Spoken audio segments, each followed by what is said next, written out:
Hello! Happy Friday, Paul's Best for UK here, and welcome to another Game of Day video. So, we're looking at a 2014 fan-made port of Treausre and Dizzy 2. We had Dizzy 1 yesterday. This one came out earlier, and I think it's based on the Nintendo NES version, perhaps. Yep, got another version. Now, bear in mind, this game only works on the Atari 130XE, Atari 400, 800, unless you've got some sort of RAM expansion in them, they're not supported. So yeah, I'm running this on the Atari 400 Mini using 130XE emulation. So let's start the game. Right, okay, so I have noticed a few differences between just the version of Treausre and Dizzy that I'm used to, which is a Spectrum, Commodore 64, etc., and this version. This rock here, I believe it's chest on the other versions.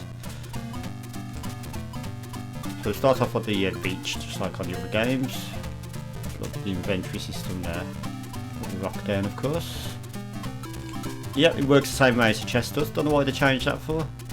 Watching out for this bumblebee or wasp here. Get the dollars. So we're in American dollars on this, or Canadian dollars, whatever it is. Right, okay, so yeah, some of the area is recognisable, but it looks weird on this system. Let's have a look. Legend has it that Hook Jaw the pirate buried here still guards half of his treasure. You can see that he's got a grave tombstone there, gravestone, whatever it is. Whoa, watching out for this wasp here. Treausre complex deserted now since the wizard Zack ruined their peaceful lives. Okay. Now you've got to be careful on this game, try to get one life. At least you did on the versions I remember. And the cages can drop out of nowhere. There's one actually, right there. See that cage? Yeah, cages look really weird on this version. But yeah, it's nice that people have been porting the Dizzy games over the Atari 8-bit line, because Cardmasters never did release them originally, so that's pretty nice to see.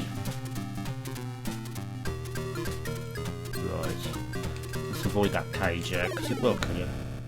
Oh, you fuck, what happened? Not sure what happened there.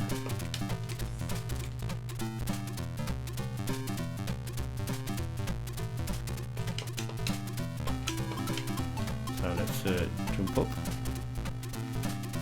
Watching out for this wasp here, or bee, or whatever it is. It looks more like a bee than a wasp, doesn't it? Ah! Wasps! Ah! Right, okay, proceeding on through the town here. I think I prefer the artistic look of the Spectrum version to this, if I'm honest. All this blue sky and stuff and really cartoony graphics don't really suit the game in my opinion. They did that with the Amiga and Atari ST and MS-DOS versions as well, didn't they? Made it more colourful and cartoony. I always preferred the black sky and everything of the Spectrum version and the Commodore 64, etc. Get the dollars here. I have noticed you have to be right in the correct position to pick up an item on this. I think you can pull that hook actually. Somehow. Can't remember how. Well, let's just leave it for now. So up the woods here. Walking past all the houses and stuff. You've got to watch out for these falling cages that appear out of nowhere. And like I said, you only get one life on the game. So it's quite beautifully difficult compared to the other versions, like Dizzy 1, Dizzy 3, etc. Now as regards to Dizzy 3 being ported over to the Atari, I haven't saw anything about that, so I'm not sure if that's a thing. Would be nice to see it. What's this here? A magic pebble, I don't remember that. Don't know what I've got to do with that. Music's alright, it's not too shabby, graphics are okay, like I said earlier, that I prefer the original look to the graphics as well. This is more console like, and it, like I said, it might have been ported over from the Nintendo NES. But yeah, that's, I'll show you what the cage does. Oh, you fuck! I've noticed as well, there's now speech in the game. But yeah, there you go, there was speech in the Spectrum 48 version.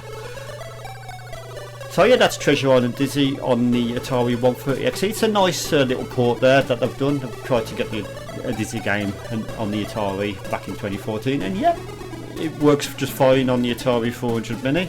Like I said, you must put your Atari 400 Mini in a 130XE XE mode for it to launch, or it will just complain about not enough RAM. But that's easy enough to do. If you've got an Atari Real 400 or Real 800, you're going to probably need to buy some sort of third-party RAM expansion. I don't even know if it will work at all on them systems, because it does say on the Atari Mania. By the way, you can get this from Atari Mania website for free. It does say it requires a 130XE, so the 130XE might have more components and not just the RAM. I'm not quite sure how they work. But yeah, that's today's game today. I'm going to give that one a nice 8 out of 10. So I'd like to thank you for watching. Have a pleasant Friday evening, and I'll see you in the next video.